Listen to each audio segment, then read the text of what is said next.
Saudi প্রবাসী ভাইদের মধ্যে অনেকের বর্ডার নাম্বার পাসপোর্টের মধ্যে বর্ডার নাম্বার থাকে অথবা আমরা হুদুদ নাম্বার হিসেবে চিনি। তো এই হুদুদ নাম্বারে হুরুফ দিয়ে থাকে কফিলে আপনারা ইকামা নাম্বার তুলতে পারেন না। তো এইখানে বিষয়টা হচ্ছে আপনারা যারা ইকামা নাম্বার তুলে কাফলা করতে চাচ্ছেন, অনেকেই মনে করেন যে হুদুদ নাম্বারে হুরুফ থাকার কারণে ইকামা নাম্বার বের হয় না, যদি কোনো মতে ইকামা নাম্বার বের করতে পারি তাহলে আমরা কাফলা হতে পারবো। এই সিদ্ধান্ত পুরোপুরি ভুল, এই আইডিয়া কোনো মতেই ঠিক নয়। তো কারণ হচ্ছে যেহেতু আপনি ইকামা নাম্বার তুলবেন এত টাকা পয়সা খরচ করে, ইকামা নাম্বার তোলার পরে এই হুদুদ নাম্বারে হুরুফটা কিন্তু থেকে যায়, যার জন্য আপনার কাফলা হওয়ার সম্ভাবনা থাকে না।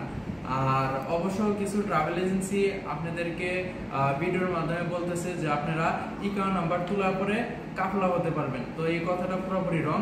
আপনারা চাইলে ইকামা নাম্বার তুলতে পারেন কিন্তু কাফলা হতে পারবে না, সেই কথাটা মনে রাখবেন। আমরা এরকম কোনো সোর্স খুঁজতেছি যে সোর্সের মাধ্যমে আপনারা ইকামা নাম্বারও তুলতে পারবেন আবার কাফলা হতে পারবেন। এরকম সোর্স যদি পাই তাহলে আমি ভবিষ্যতে নেক্সট ভিডিওর মাধ্যমে আপনাদেরকে জানিয়ে দেব। এই কাজের মধ্যে আপনার টাকা পয়সা নষ্ট না করে অপেক্ষা করুন, যদি কোনো সময় সুযোগ সুবিধা সরকারে দিয়ে থাকে। তো আমার এই ভিডিওটি যদি আপনাদের উপকারে আসে সবার কাছে শেয়ার করে দিবেন। আর সবাই ভালো থাকবেন, সুস্থ থাকবেন। আল্লাহ হাফেজ।